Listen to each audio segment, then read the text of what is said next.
രാവിലെ ഞാൻ ചെടികൾക്ക് വെള്ളമൊഴിക്കാൻ പോയി തന്നപ്പോഴാണ് നമ്മുടെ കുഞ്ഞൊരു ഗാർഡൻ ഉണ്ടല്ലോ അതിലോട്ട് കിടന്നത്. അപ്പോൾ ലൈറ്റ് രാത്രി ലൈറ്റ് പോലെ തോന്നുന്ന ചെടിയാണിത്. ഇത് മാത്രം ഇങ്ങനെ തെളിഞ്ഞ് നിൽക്കും, ഈ ചെടി മാത്രം. ബാക്കിയൊന്നും അങ്ങനെ ഇതിങ്ങനെ പ്രകാശിച്ച് കാണില്ല. ബാക്കിയെല്ലാം പച്ച കളറാണല്ലോ. ഇതൊരു ലൈറ്റ് വെച്ചാൽ ഇതിന് നല്ല ഭംഗിയിൽ കാണാൻ പറ്റും. പിന്നെ സ്നേക്ക് പ്ലാന്റ്, ആ ഒരു ചെറിയ തൈ കൊണ്ട് നട്ട സ്നേക്ക് പ്ലാന്റാണ്. ഇപ്പോൾ ഇതുമ്പോൾ തൈകൾ ഇഷ്ടംപോലെ ആയിട്ടുണ്ട്. പിന്നെ ഇത് അഗ്ലോണിമ, ഇതും ഒരു ചെറിയ പീസ് കൊണ്ട് വെച്ചാണ്. ഇത് വലുതായിട്ട് വന്നിട്ടുണ്ട്, ബുഷായിട്ട് നിൽക്കുന്നുണ്ട്. മോൻ രാവിലെ അമ്പലത്തിൽ പോവുകയാണ്, അപ്പോൾ ഒരു വീഡിയോ വെറുതെ എടുത്തുള്ളൂ. പിന്നെ പെറ്റൂണിയമ്മ നിറച്ച് പൂവായിട്ടൊക്കെയുണ്ട്. ഈ ചെടി നല്ല ഭംഗിയായിട്ടൊക്കെ ഉണ്ട്. പിന്നെ എന്ന് വെച്ചാൽ ഞാൻ ആദ്യം നട്ടുവെച്ച ബോഗൺവില്ലയുടെ കൊമ്പാണ്ടത് ഒരു ചെറിയ ഇല വന്നുണ്ട് കേട്ടോ. പിന്നെ അത് കഴിഞ്ഞിട്ട് നട്ടതാണ് ഇത്. ഇതുണ്ടാവും ഒരു കുഞ്ഞില വന്നുണ്ട്. ഞാനിപ്പോൾ ഇത് പിടിക്കൂല എന്ന് ഓർത്തിരിക്കണമായിരുന്നു. അപ്പോൾ ഞാനിവിടെ പറയുമായിരുന്നു, ഇത് ഇപ്പോൾ നട്ടു വെച്ചാൽ പിടിക്കൂല എന്ന് തോന്നുന്നു. നമ്മളാ തണുപ്പുള്ള മാസം ഉണ്ടല്ലോ, മഴ പെയ്യണ മാസങ്ങളിൽ നട്ടു വെക്കണമെന്ന് ചേട്ടനോട് ഇങ്ങനെ പറഞ്ഞു. പക്ഷേ നോക്കിയപ്പോൾ അത് ഇല വന്നുണ്ട്. ഇതിന്മേ ഒരു ചെറിയൊരു കുഞ്ഞില വന്നുണ്ട്, കാണുമെന്നറിയില്ല. പിന്നെ ഇത് പിടിച്ചെന്നും പറഞ്ഞുകൊണ്ട് ഇപ്പം തന്നെ നടാൻ പറ്റില്ല. ഇതും ഒരില വന്നുണ്ട്, നല്ല കുഞ്ഞില വന്ന്.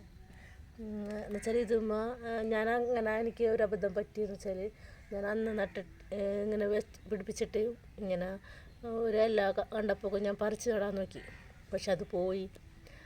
ഇങ്ങനെ ഇല വന്നിട്ട് പിന്നെ അത് പൂവും വന്നും. പൂവൊക്കെ വരുമ്പോൾ ആ ഒരു കണ്ടീഷനിൽ നമുക്ക് പറിച്ചിടാൻ പാടുള്ളൂ, അപ്പോൾ അത് നിന്നോളും. അങ്ങനെയൊക്കെ ഓർത്തിട്ടുണ്ട്. പിന്നെ ഓർക്കിഡ് നല്ല ഭംഗിയല്ലേ, ഭയങ്കര രസമാണ് സംഗതി. ഇത് പിന്നെ ഈ പൂവ് കുറേ ദിവസം നിൽക്കും. പിന്നെ കുറച്ച് മുട്ടുകൾ വേറെ മഞ്ഞുണ്ട് ഇതിൽ. ഇത് ഒരു നല്ല വൈറ്റല്ല കേട്ടോ, ഇത് ഒരു ഉജാലമുക്കിയ, ചെറിയൊരു ഉജാലമുക്കിയ കളർ പോലത്തെ വൈറ്റാണിത്. പിന്നെ നമ്മുടെ ഈ ചെടി നിറച്ച് പൂവായിട്ട് റിസാന്തോ. പിന്നെ നമ്മുടെ ഈ പിങ്കാ റോസിൻ്റെ കൂമ്പ് ഞാൻ ഇന്നലെ ഇതുമൊരു പൂ വിട്ട് വന്നതാണ്, ഞാൻ നുള്ളിക്കളഞ്ഞ്. എന്ന് വെച്ചാൽ എന്നാലല്ലേ ഇതിന് ബ്രാഞ്ച് വരുള്ളൂ. അതേ ഞാനിനി കുറച്ച് തക്കാളികളൊക്കെ പൊട്ടിച്ചെടുക്കാനുണ്ട്, അങ്ങോട്ട് പോയി. അപ്പോൾ ചേട്ടൻ കുറച്ച് നേരം ഇവിടെ പോന്നിട്ടാൾ. അപ്പോൾ ഇതേ ആൾ കോവക്ക് പൊട്ടിച്ചുകൊണ്ടിരിക്കുന്നോട്. പിന്നെ തക്കാളി പഴുത്തൊക്കെ ഉണ്ട്, അതൊക്കെ പൊട്ടിക്കണം. ആ വഴുതനങ്ങ വലുതായിട്ടുണ്ടല്ലോ. വെണ്ടക്ക അല്ലെങ്കിൽ മൂത്ത് പോകുന്നത്. പിന്നെ ഇന്നലെ വന്ന ആൾ കൊത്തമരയൊക്കെ എടുത്തിട്ട്, കൊത്തമര കുറച്ചുണ്ടായിരുന്നു.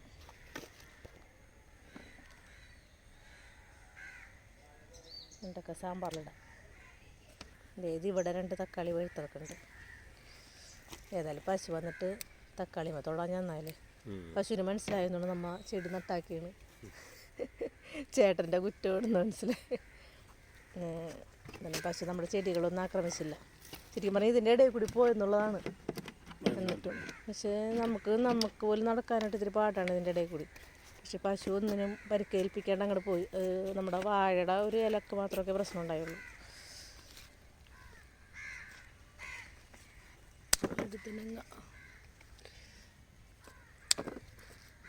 ഇത് ഒരു വിധം വലുതായ വഴുതനങ്ങ കേട്ടോ. ഇത്രയും വലുതായി നമുക്ക് കിട്ടിയിട്ടില്ലല്ലേ, നിൽക്കുമ്പോൾ നമ്മൾ എടുക്കാറുണ്ട്.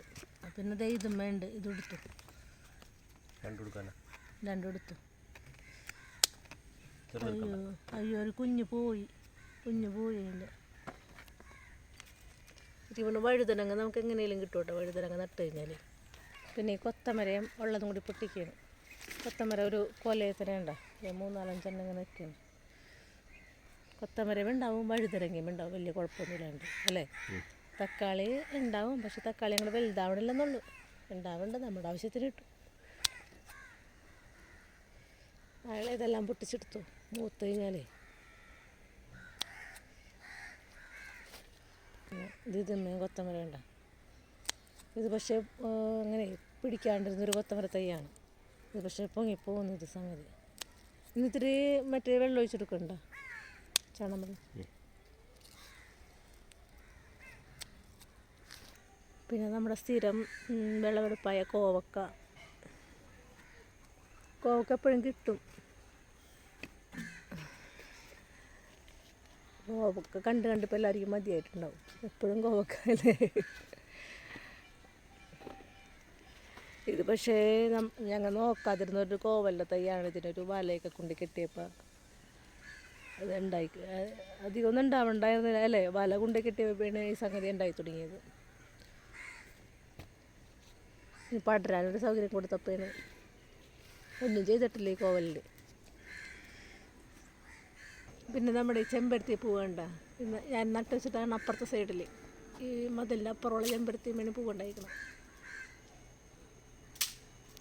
നല്ല പൂവാണിട്ടത്.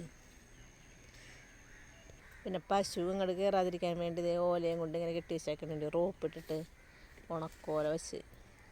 ഞാൻ മറ്റേ പശുവിൻ്റെ ചേട്ടനോട് പറഞ്ഞു, ചേട്ടാ ദൈവത്തെ കൊടുത്തിങ്ങാട് പശുവിനെ കൊണ്ടുവന്ന് കെട്ടല്ലേ എന്ന് പറഞ്ഞു.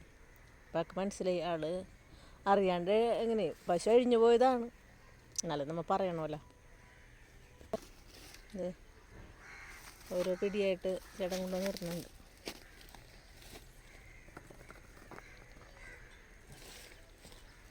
നമുക്ക് ഇപ്പം സ്കൂളിൽ കൊണ്ടുപോകുന്ന ആൾ ചില സ്കൂളിൽ ഉച്ചഭക്ഷണം ഉണ്ടല്ലോ, ആ ഉച്ചഭക്ഷണത്തിന് എടുക്കാൻ വേണ്ടി പിള്ളേർക്ക് അവിടെ കുറച്ച് കൃഷിയൊക്കെ ഉള്ള സ്കൂളാണ് അല്ലേ. കുറച്ച് അതും ഇതൊക്കെ ഉണ്ടെന്ന് തോന്നുന്നു. കൃഷി എന്തൊക്കെയാണുള്ളത് അവിടെയും? കൊത്തമരം,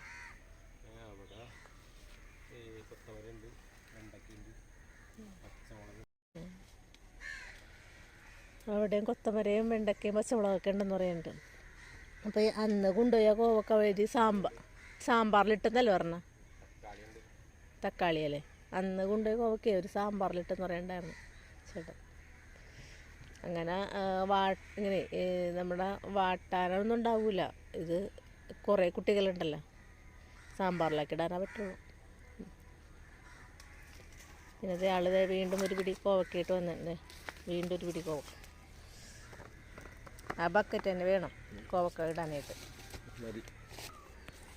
പിന്നെ എന്തേ ഒരു പിടി കോവക്ക അത് ഇതും എല്ലാം പൊട്ടിച്ചിരിക്കണം. നമ്മൾ പഴുപ്പിച്ച കളയണ്ടല്ലോ, ആർക്കെങ്കിലും കൊടുക്കാമല്ലോ. നമുക്ക് പറ്റിയില്ലെങ്കിൽ പിള്ളേരെങ്കിലും കഴിക്കട്ടെ.